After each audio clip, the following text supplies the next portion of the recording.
Hey, what's up YouTube? In this video, I want to talk about the mental model you might have in your mind when you visualize your musculoskeletal system and what's happening when you're doing things to improve it. Now, most people, when they think about this, actually they're not thinking at all, but if I ask them to think about it, the model they have is a very simple one of lengthening and thickening. So they think, okay, strength and mobility, that's what I want to improve in my body, and my muscles are the entities that dictate that. What are muscles? I don't know, some sort of long fibers that move in a direction in my body. I've seen them before in pictures, and if I want to be strong, I want those fibers to be thick so they can generate force. And if I want to be mobile, I want those fibers to be long enough so I can bend over, touch my toes, move, and have a full range of motion. So you're looking at the thickness of your muscle fibers, and you're looking at the length of your muscle fibers. At least that's what most people are thinking of. Therefore, they're like, okay, well, what can I do to thicken the muscle fibers?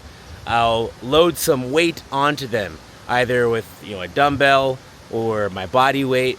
If I put weight on them and then I just keep using them, shortening them, lengthening them under that weight, then they will adapt and break down and rebuild thicker. That is the standard model we think for thickening things. And then when it comes to mobility, I say, okay, I want to go further in this range. Let me pull on this thing. Let me stretch this fiber. And if I keep pulling on it, then it will eventually change shape and get longer. So that is what we are basically thinking of. I want to get this muscle stronger, my bicep, so I lift. I want to get my hamstring longer, so I stretch it.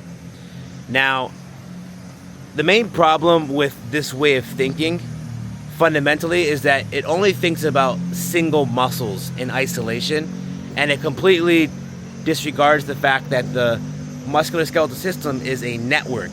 These muscles all operate within an interconnected network, and therefore you can't affect one part of the network without affecting the rest of the network. So our first kind of upgrade in our thinking should be to get away from an isolationist way of thinking to an integrated way of thinking, to a networked way of thinking. And when you start thinking at level of network, one analogy that you might think of instead of just lengthening or thickening a cord would be to imagine a yarn, like a ball of yarn tangled in knots, or just in like little tangles here and there. And if I have these like web of connections, and they're kind of wrapped around and tangled here in my shoulders, tangled up here in my hips, that's a different image you might have in your mind. It's like, oh yeah, it's not I just have cords that aren't long enough or that aren't thick enough, but actually the cords are tangled up, and I want to detangle them. I want to disentangle these cords. And if I have, for example, problems with mobility in my shoulder, and I have a bunch of tanglings here in my shoulder, yeah, I can go in a direction and pull on that yarn, but that might actually cause more problems than it solves because the knot is still there. But if I first disentangled and did some movements to detangle that, the way I would come in and kind of detangle some yarn, then I'll get some slack and I'll be able to go further with my arm, or I'll go further with my leg mobility, or whatever it may be. So that's a different way of thinking about it already. Saying to yourself, I'm not gonna go to the gym to pull and stretch and lengthen my cords. I'm gonna find where they're tangled up and then detangle that. So that's the first analogy you can think of, is detangling yarn, or detangling a jumble of cords. Now, the problem with analogies is they point our direction into something. Analogy between A and B, you can do that when A and B have similar features, but A is not the exact same as B, because otherwise it wouldn't be an analogy, it would just be an equation. So our body network is not the same as a ball of yarn getting entangled. One of the main things that makes a difference between a jumble of cables, or a jumble of yarn, or a jumble of just soft cords versus the body is that the body has hard parts too. So we don't just have the soft tissue fibers, we also have our bones. So the bones are part of that network just as much as the muscles are and the ligaments and our soft tissues. And so we want to think of a network like that, and that's where you get into what's called a tensegrity structure. So a tensegrity structure is a structure that has both compression members, or like hard, rigid bodies that can sustain compression forces, and tensile members, soft things which can take tension and bend and change shape under tension. So this is a tensegrity structure that this guy's constructing here. It's going to show the process that he's doing. He's kind of stringing these things together. So the tension and the rigid parts. Notice how the things are flaccid right now. It can't hold together without him supporting it. But he gets to a certain point where he connects all the pieces together. And then you have this continuous fluency of tension, and now you can let go. So that process is what you kind of want to imagine you're doing with your body, moving these pieces around so that the thing can have a continuous fluency of tension and stay together. And then just to kind of show a more complex version of that, you can get stuff like this, structures like these. Just one spot in the middle. Which this is a tensegrity structure. So the integrity of the structure is based on the fluency of tension through the network of rigid members like these metal bars and these tensile members like these elastic bands. Great, so now we can see this tensegrity structure, how when he's not so much detangling something, but what he's doing is he's moving around the parts, particularly kind of moving the hard part into place such that the tension from the soft parts can balance out and flow through it. And when you get that balance correctly, then the thing kind of just sits in place. And that is an experience you have when you're doing the body fluency techniques. When you get very precise in your maneuvering, what we're doing is we're maneuvering the bone around, say this humerus bone in my shoulder socket.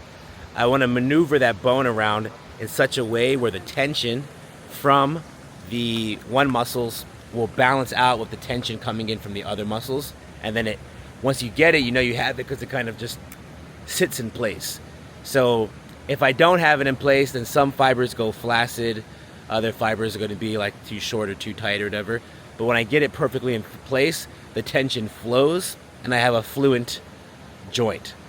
That is what we're actually trying to do here. So that tensegrity structure we saw is a better analogy for what we're trying to do when we're improving our body.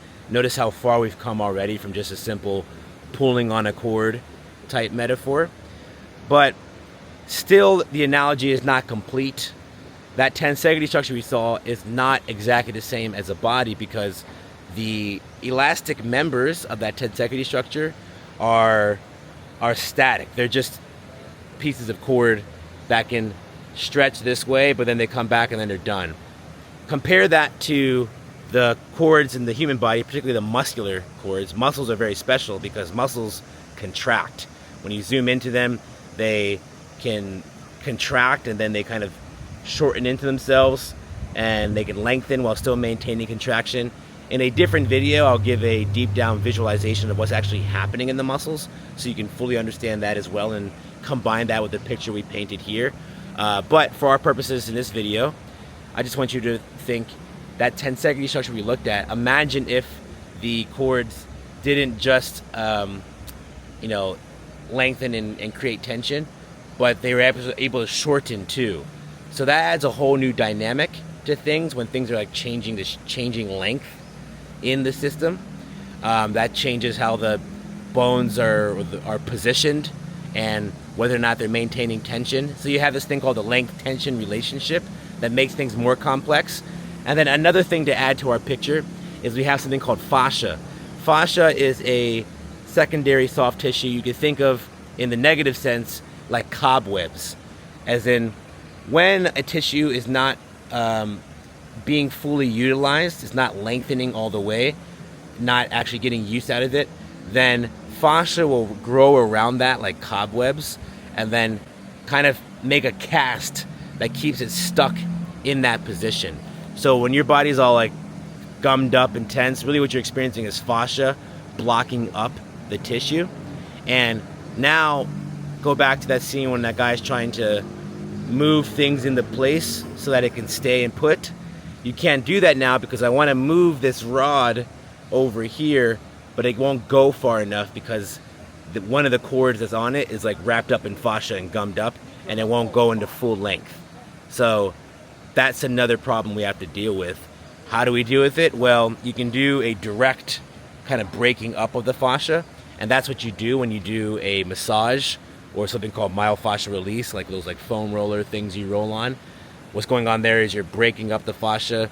You're also sending water into that zone, so it's rehydrating and not being dehydrated. And this allows the muscles to open up and get the full lengthening and shortening again. But the other thing you can do is just grab both ends of that cord and just pull on it longitudinally, and that will instantly break up all the fascia. And that is what we do in body fluency. It requires that precision for you to grab onto each point, each rod, and pull it precisely in the right geometry for that to occur. But that's what we're doing. So putting it all together now, we're not here to just pull and lengthen cords the way people do when they're stretching. In fact, that is actually bad for you because it actually damages the tissue and messes up the whole system in the long run, brings flaccidity in the system, so you're not able to create the tension that you need to be fluent. That's not what we want to do. That's why excessive stretching is not good for you. What we want to do instead is more like a detangling, a disentangling of these different knots and webs that kind of come together because it's a network. Except it's not really detangling. We're not grabbing the wires with our fingers and moving it. We have these bones that are connected to these wires, so we have to maneuver these bones around in such a way where the tension can flow through in a balanced way and keep everything nicely in place. Except it's not like a tensegrity structure where you're simply moving the bones around. It's a muscular tensegrity structure, so those cords shorten and lengthen. So there's actually added complexity to the shape of that network. And then finally, as another piece on that, we have fascia to deal with. We have to break up that fascia so that the muscles are able to lengthen and shorten to their full extent and still maintain that fluency of tension through the network. Okay?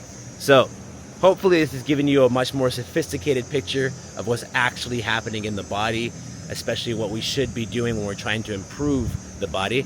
But most of these things you can't really appreciate until you do it yourself and experience it within your body. So for now, if you don't fully get the picture, that's fine, as long as you have a bit more sophisticated understanding of what's going on and appreciate that just pulling on a string isn't really going to get the job done for us. All right, so I hope you enjoyed that video. Leave a comment if you have questions or any commentary on it, and I'll be putting up more videos like this to help us get a better understanding of how we can improve our bodies to be more fluent.